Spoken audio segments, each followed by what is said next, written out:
Eclesiastés 10:1.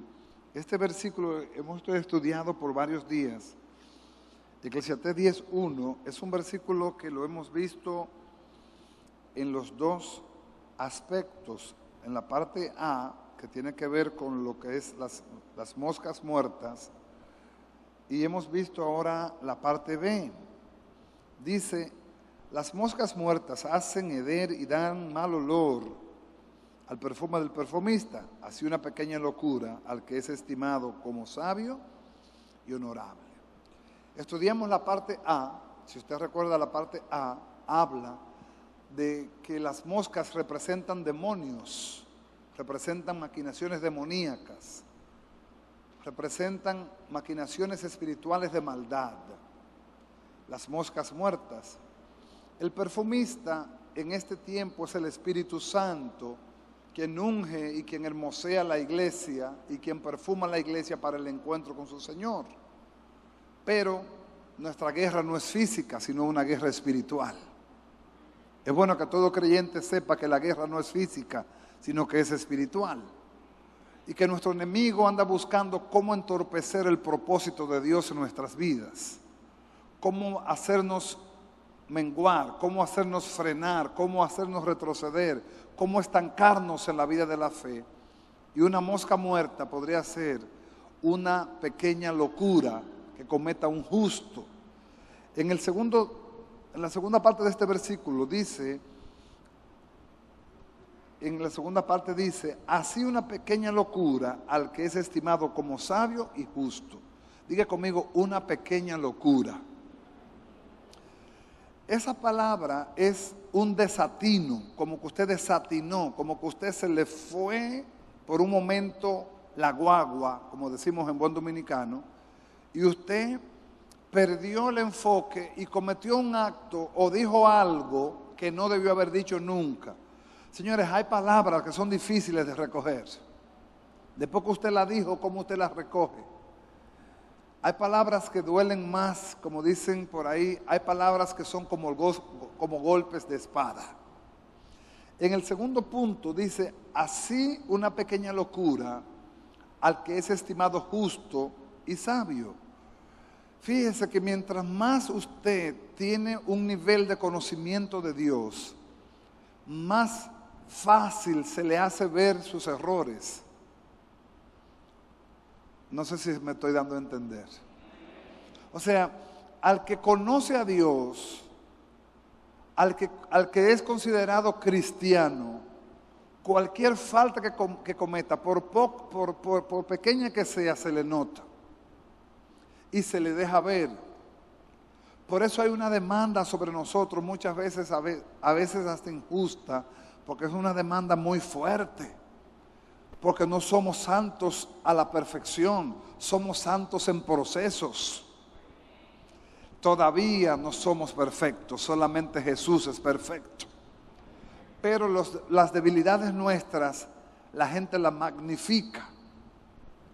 Y muchas veces no solamente la gente las magnifica, sino que hay cosas que cometemos que son resultados de descuidos espirituales.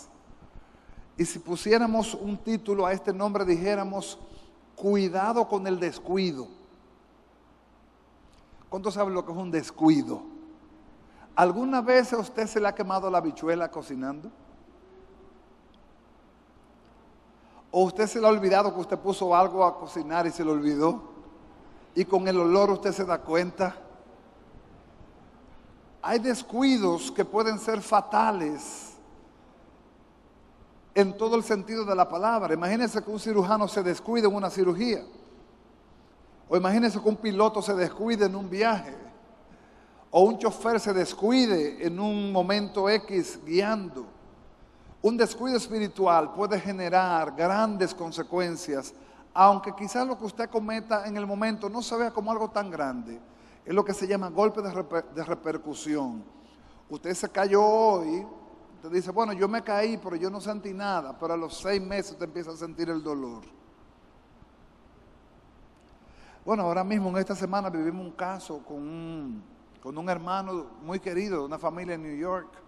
Él tuvo un accidente hace un mes, se dio un golpe en la cabeza Y la primera semana no pasó nada, ni la segunda. A la cuarta semana empezó un dolor de cabeza que no lo aguantaban. Cuando fueron, ¿qué tú crees? Una vena liqueando en el cerebro. Una cirugía, pero en bola de humo. Y gracias a Dios que la pudieron detectar a tiempo, porque si no, se moría. Así una pequeña locura, en un momento dado, puede ser que usted crea como que eso no pasó nada y que pasó desapercibido y que nadie se dio cuenta. Nadie se dio cuenta. Eso cree uno que nadie se dio cuenta. Amado, Dios conoce al cojo sentado y al ciego durmiendo. Y la única manera de que muchas cosas que son locuras que nosotros cometemos no tengan repercusiones mayores es si podemos frenar a tiempo, pedir perdón y apartarnos. Pero si usted lo hizo y se cree como que eso no es nada y le llama a eso nada, para con Dios pecado es pecado y el pecado trae consecuencias. La iglesia de hoy no enfrenta el pecado como algo grave. Amado, pecado no tiene distinción de color, tamaño. Pecado es pecado y tiene consecuencias. Cuando David, el hombre que Dios llamó conforme a su corazón, cometió tres locuras, lo que me dice a mí que los hombres de Dios tenemos todos la misma exposición que tuvo David. Todos estamos expuestos a descuidarnos. David tuvo 3 descuidos y los 3 costaron sangre a Israel, los 3. 1, cuando David mandó a buscar el arca de casa de Obed-Edom, ¿cómo la mandó a buscar? En un carruaje con bueyes nuevos y carruajes nuevos y todo bien por los capitanes del ejército, cuando el arca no se podía mover sino por los levitas solamente, por los sacerdotes. ¿Qué le costó esto a David? ¿Qué le costó esto a Israel? La muerte de Usa. Dice la Biblia que duró David 90 días pensando cómo mover el arca. Después miramos a David haciendo un censo que Dios no le mandó, censando el pueblo porque él quería saber cuántos hombres él tenía que sacaban espada, que tiraban flechas, cuántos lanceros él tenía. Él quería saber eso. Se obstinó David con eso, aunque Joab, uno de los generales, le dijo: no, mi rey, esto le va a hacer mal a Israel, esto no va a ser para bien. Pero el rey pudo más. Se obstinó David, contó, censó el ejército, contó los hombres y mujeres que podían ir a la guerra, sobre todo los hombres, las mujeres no iban a la guerra, los soldados de David. Y aunque un soldado le dijo: no, señor, esto va a ser para mal, enojó a Jehová. ¿Quién pagó por el error de David? El pueblo. 70,000 hombres muertos por causa de un error del rey. Ahora, en cada acto que usted ve al rey cometiendo estos errores, diga conmigo: estaba descuidado. Diga: estaba descuidado. Esta es la palabra de alerta. Estaba descuidado. Hay cosas que a nosotros nos dicen y no le hacemos caso. Y no le hacemos caso porque creemos que nunca va a pasar. Un ejemplo: ese edificio que se derrumbó en Miami, en el año 95, un experto dijo que ese edificio podía dar problemas si no trabajaban rápido los fundamentos. En el 2011 volvió y lo repitió y nadie hizo caso. Mírelo dónde está el edificio. Hundido, muertes que todavía no se sabe cuántos muertos habrán. ¿Por qué? Porque hubo una alerta de descuido y nadie hizo caso. Yo veo la palabra de Dios de dos maneras. Dios me está alertando para que yo no caiga, o Dios me está sacando de un error donde ya yo estoy. Si estoy en el error, bienaventurado soy, porque Dios me dice dónde está mi error para que yo lo corrija. Si no estoy en el error, bienaventurado soy si Dios me está alertando también. O soy que soy bienaventurado como quiera. David había descuidado la comunión con Dios, había descuidado la comunión con la palabra, había descuidado la comunión y el consejo, y había entrado en tiempos de ocio. No hay cosa más peligrosa que el ocio. No sé si usted sabe lo que es ocio. El ocio es estar de vago. Hay un proverbio que dijo un predicador por ahí: una mente vacía es un taller del diablo. Y al tener la mente vacía, los pensamientos fluyen, las maquinaciones fluyen, los consejos fluyen y no todos los consejos son buenos. David, siendo el hombre conforme al corazón de Dios, cayó en una maquinación sutil, le cayó una moca muerta a su perfume y esto le trajo consecuencias. Yo traté en el primer culto, si lo puedo hacer en el segundo, ojalá pueda, me ayuden, lo logramos.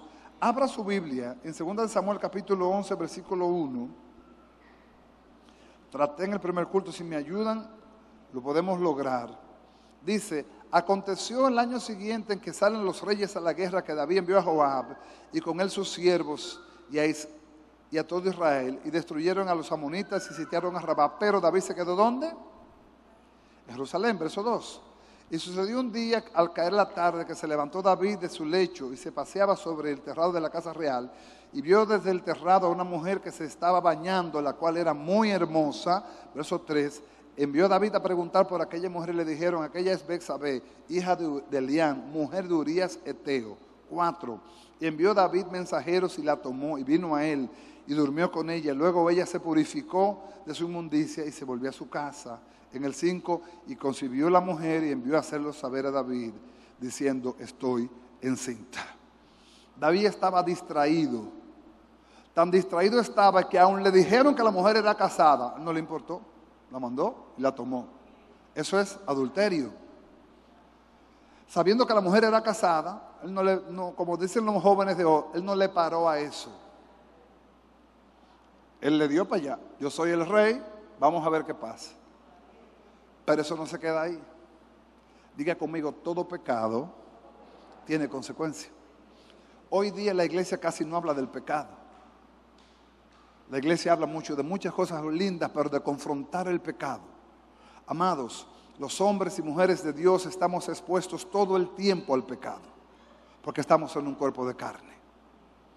Podemos pecar con nuestros pensamientos, podemos pecar con nuestra boca, como podemos pecar de otras maneras, incluyendo sexualmente hablando. De todos los pecados que el hombre pueda cometer, uno de los más graves y de las mayores consecuencias es el pecado sexual. Hemos hablado de esto por varias semanas y lo estamos viendo como una medida preventiva. No como si Dios nos estuviera condenando por nada, sino diciéndonos Dios: cuidado, cuidado con el descuido, porque Satanás anda como león rugiente buscando a quien devorar. Y el que piensa estar firme, mire que no caiga. ¿Usted sabe por qué te digo esto? Porque los grandes hombres de la Biblia cayeron en los puntos donde ellos eran fuertes. Abraham era el padre de la fe, sin embargo por miedo mintió. Moisés era el hombre más manso, sin embargo se airó. Y David era un tipo del hombre más justo, sin embargo lo que David hizo aquí es una atrocidad. David cae con esta mujer en el capítulo 11, pero en ese mismo capítulo 11 David trata de embaucar, trata de engañar al esposo, a Urías Eteo, para hacerle creer que ese embarazo era de él. Oiga eso es una manipulación diabólica. No lo pudo lograr. Mandó una carta al general del ejército y le dijo: pongan a Urías al frente de la batalla en el lugar más recio y déjenlo solo para que sea herido y muera. Usted me va a decir a mí que un hombre con el corazón conforme a Dios podía maquinar eso. Pues fíjese que sí que lo maquinó. ¿Por qué? Porque estaba en descuido. Un cristiano descuidado es un mundano cualquiera.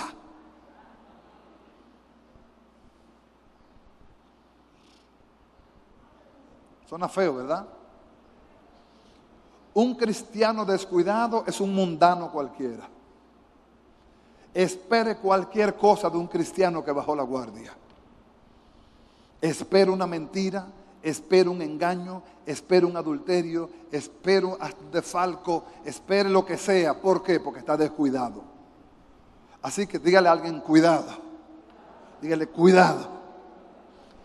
Pedí que me lo pusieran en pantalla. Si me ayudan ahora, vamos a ver si me ayudan ahora. En el primer culto fue un poquito difícil, porque vamos a hacer la secuencia rapidita para llegar a donde tenemos que llegar. En el capítulo 13, en el capítulo 12, Dios confronta a David, confronta la locura de David. En el capítulo 13, en el 12, Dios confronta a David a través de Natán. Dios manda una confrontación a través de un profeta. Y lo que David hizo en secreto, Dios se lo reveló en público. Y le dijo, no se apartará de tu casa la espada. Y lo que te hiciste en secreto, yo te lo voy a hacer pasar en público a ti. Porque Dios no puede ser burlado. Todo lo que el hombre sembrare, eso también segará. 13. Consecuencia. 13, si me ayudan arriba, rapidito. 13. Consecuencia. Violación de Tamar y plan de venganza de Absalón y muerte de Amnón.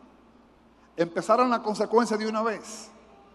Eso es como cuando meteorología te dice, va a llover y ya está lloviendo. Dios le dijo a David, vendrán consecuencias por causa de tu pecado. ¿Cuáles fueron las consecuencias? El hijo mayor de David, llamado Amnón, se enamoró de una hermana de una hija de David, hija de otra mujer, obviamente, llamada Tamar. La violó. Después que la viola, la deshonra. Pero esta muchacha llamada Tamar tenía un hermano llamado Absalón, que dice que de los hijos de David era el más hermoso, el más bien representado físicamente. Absalón. Absalón era hermano de Tamar. Absalón, cuando supo lo que hizo Amnón y que David no hizo nada, se enemistó contra su padre. ¿Qué está haciendo Dios? Diga conmigo, cobrando. Diga, Dios está cobrando. Cobrando. 14. Capítulo 14. Enemistad entre padre e hijo. Absalón se hace enemigo de David. Dura 2 años en Israel sin hablarle a su papá. 15. Rebelión de Absalón. Absalón pide ir a Hebrón para ofrecer un sacrificio. Sin embargo, no era para eso, era para sublevarse y para declararse rey de Hebrón y rey delante de aquellos que le seguían a él, proponiendo siempre buscar solución. Siempre era el hombre de la solución. Pero la intención que Absalón tenía era presentarse él como el que podía ayudar al pueblo, cosa que David no hacía. ¿Qué está haciendo Dios? Cobrándose. Ahitofel le da un consejo a David, a Absalón, sobre las concubinas de David y le dice, para avergonzar a tu padre, toma las mujeres de tu padre y convive con ellas públicamente en el terrado del palacio para que todo Israel lo sepa. Venganza. Venganza. Capítulo 16. Simei, uno de los hombres más célebres de ese entorno, se levanta enojado contra David. Enojado porque lo que estaba pasando Israel era consecuencia del pecado de David. Y enojado contra David, echa polvo, echa cascajo, hombre sanguinario y cruel, porque ya se había destapado el pecado de David y ya Israel sabía qué era lo que estaba pasando. Lo que estaba pasando era simplemente consecuencias. Hermanos, muchos creyentes confunden la vara con la cruz. Y son dos cosas diferentes. La vara es cuando Dios me baja la mano por mi desobediencia. La cruz es cuando Dios me demanda algo para agradarlo a Él.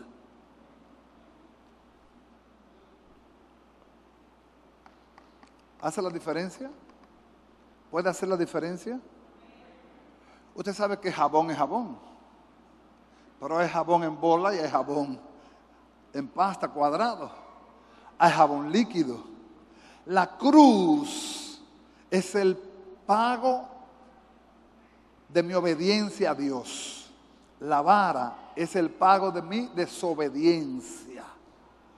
Muchos hijos de Dios dicen, aquí varón pagando el precio. ¿Pero el precio de qué? ¿Precio de mi obediencia o precio de mi desobediencia? A veces no lo creemos, hermanos. A veces nos pasan los años callados, sufriendo el pago de una desobediencia que en el tiempo Dios cobró. Porque toda desobediencia traerá retribución en su tiempo. La iglesia no quiere oír esto. La iglesia quiere oír, háblame de prosperidad, háblame de que yo estoy bien, háblame del Dios bueno y bondadoso. Pero yo te estoy hablando de ese mismo Dios. Tan bueno y bondadoso es Dios que quisiera y quiere que tú hoy pongas freno a tiempo y no caigas en desobediencia.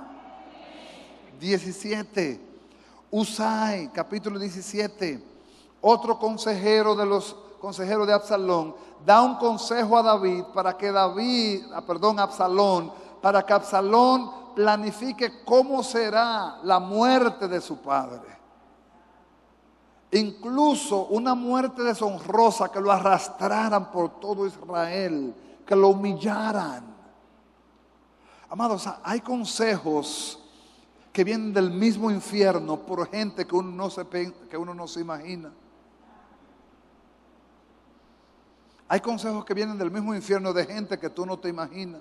De gente que son gente de confianza, hermanos, amigos. Los amigos de Absalón le dieron unos consejitos que David tuvo que sufrir, y Absalón también. Capítulo 18, muerte de Absalón. ¿Quiere que terminemos este capítulo y lo leamos un poquito antes de que vayamos al capítulo 50? Lea conmigo, segunda de Samuel, rapidito, en el capítulo 18, ya al final, segunda de Samuel 18, al final allá, en el versículo 31 dice: vino el etíope y dijo: reciba nuevas, mi señor el rey, que hoy Jehová ha defendido tu causa de la mano de todos los que se habían levantado contra ti. El rey entonces dijo al etíope: ¿el joven Absalón está bien? El etíope respondió: como aquel joven sean los enemigos de mi señor el rey, y todos los que se levanten contra ti para mal. Entonces el rey se turbó y subió a la sala de la puerta y lloró. Y yendo decía, ¿alguien puede más o menos decir esto? Hijo mío Absalón, hijo mío Absalón, ¿quién me diera que muriera yo en lugar de ti, Absalón? Hijo mío, hijo mío. ¿Qué estaba haciendo David? Llorando la muerte ¿de quién? De Absalón. Pero si usted se lee más adelante, se va a encontrar con los generales de David confrontando a David diciendo: tú estás llorando a Absalón cuando el pueblo entero sabe que Absalón era tu enemigo. Y David tuvo que revestirse del dolor de la muerte de su hijo y pararse frente a Israel y hablarle como rey, porque los generales de David lo confrontaron y lo pusieron contra la pared diciéndole: tú estás llorando a un enemigo y el pueblo que ha sufrido todo este proceso, ¿dónde tú lo dejas? Pero padre es padre. Pregunta: cuando David hizo lo que hizo con Betsabé, ¿pensó que le iba a pasar esto? Vamos a ver. Cuando David hizo lo que hizo, que se levantó de su cama, mandó a buscar a aquella mujer, se acostó con ella, ¿pensó David que le iba a venir todo eso? ¿Qué usted cree? ¿Pensó David? Amado, así es el pecado. El pecado te hace creer que a ti todo te va a salir bien, que nadie se va a dar cuenta, que solamente Dios o solamente yo me daré cuenta de esto. Y Dios dice: eso crees tú. En tu tiempo yo te haré saber que eso que hiciste tendrá consecuencia. ¿Cómo frenamos esto, pastor? Porque es bueno saber. ¿Cómo frenamos esto? Dios tiene mecanismos de frenar consecuencias cuando el pueblo se humilla delante de Él. La única manera de Dios frenar es si el pueblo se humilla. La única manera de Dios frenar es si el pueblo pide perdón. Pero no solamente humillarse y pedir perdón, también hay que apartarse. Vamos a leer dos textos y terminamos porque se nos podía ir muy lejos la predicación hoy. Capítulo 51 de Salmos. Cuando David escribe este salmo, es dedicado exactamente a lo que él hizo en este pasaje de segunda de Samuel capítulo 11. En el capítulo 51. Mire lo que dice la Biblia, 51 de Salmos. Si su Biblia tiene un subtítulo, mire lo que dice delante. Dice arrepentimiento y plegaria pidiendo purificación. Al músico principal, Salmo de David, cuando después que se llegó a Betsabé, vino a él Natán el profeta. Dice, ten piedad de mí, oh Dios, conforme a tu misericordia, conforme a la multitud de tus piedades, borra mis rebeliones. ¿Qué está haciendo David? Humillándose, lávame más y más de mi maldad y límpiame de mi pecado, porque yo reconozco mis rebeliones. ¿Qué está haciendo David? Y mi pecado está siempre delante de ti. Contra ti solo he pecado y he hecho lo malo delante de tus ojos, para que seas reconocido justo en tu palabra y tenido por puro en tu juicio. He aquí en maldad he sido formado y en pecado me concibió mi madre. Versículo 5. He aquí tú amas la verdad. ¿Dónde? En lo íntimo y en lo secreto me has hecho comprender sabiduría. Purifícame con hisopo y seré limpio. Lávame y seré más blanco que la nieve. Hazme oír gozo y alegría y se recrearán los huesos que has abatido. Esconde tu rostro de mis pecados y borra mis maldades. Crea en mí, oh Dios, un corazón limpio y renueva un espíritu recto dentro de mí. No me eches delante de ti y no quites de mí tu Santo Espíritu. Vuélveme el gozo de ¿dónde? De tu salvación, y espíritu noble me sustente. Entonces enseñaré a los transgresores tus caminos y a los pecadores se convertirán a ti.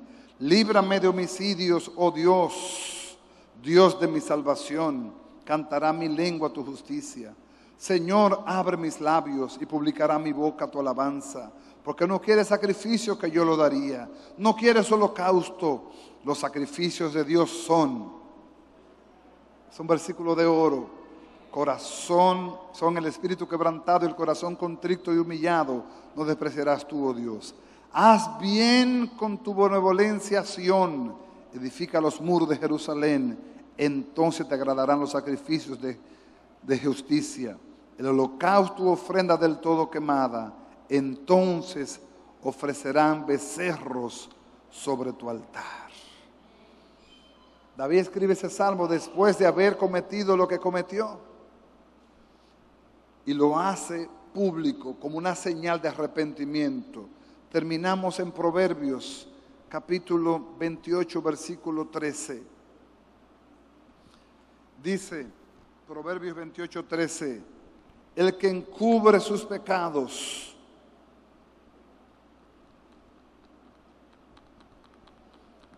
no prosperará. Mas el que confiesa y se aparta alcanzará misericordia. La clave es confieso y me aparto. Porque si confieso y sigo en lo mismo, estaré tomando el nombre de Dios en vano.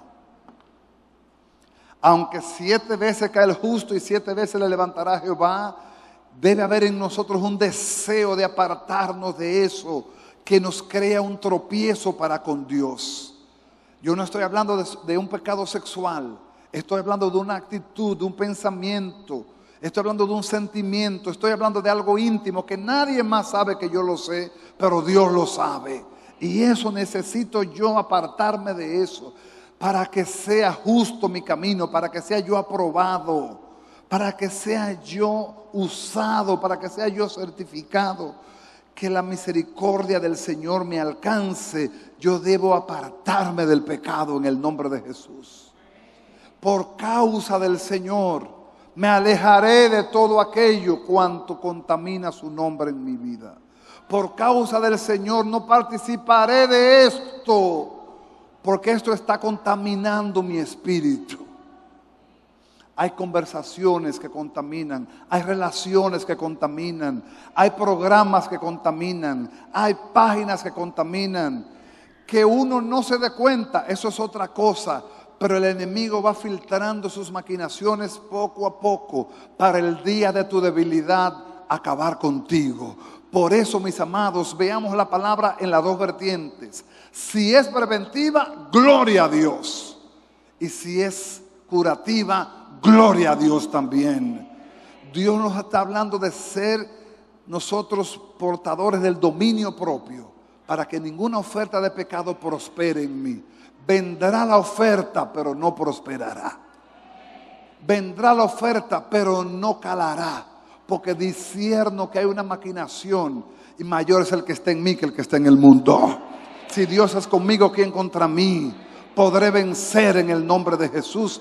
Podré levantarme y podré decirle a la oferta de la carne: vive Cristo en mí. Es necesario que tengamos ahora entendimiento de que el dominio propio en esta área es vital. Oiga, vital. Porque si no, podríamos pagar grandes consecuencias a largo plazo. No solamente mañana o pasado, a largo plazo. Podría darse el caso de nosotros pagar las consecuencias a largo plazo. Hoy no pasó nada. Hoy no se vio nada. Hoy yo no sentí nada. Dios se quedó igualito. Dios no hizo nada. Pero en el tiempo Dios dice, la repercusión viene. Solamente la humillación detiene la mano de Dios cuando hay repercusión por pecado.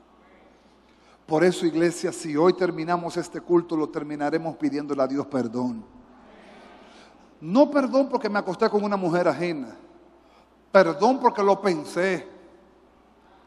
Perdón porque la maquinación vino y estaba calando sobre mí. Perdón porque el sentimiento se albergó en mi corazón y no me estaba dando cuenta.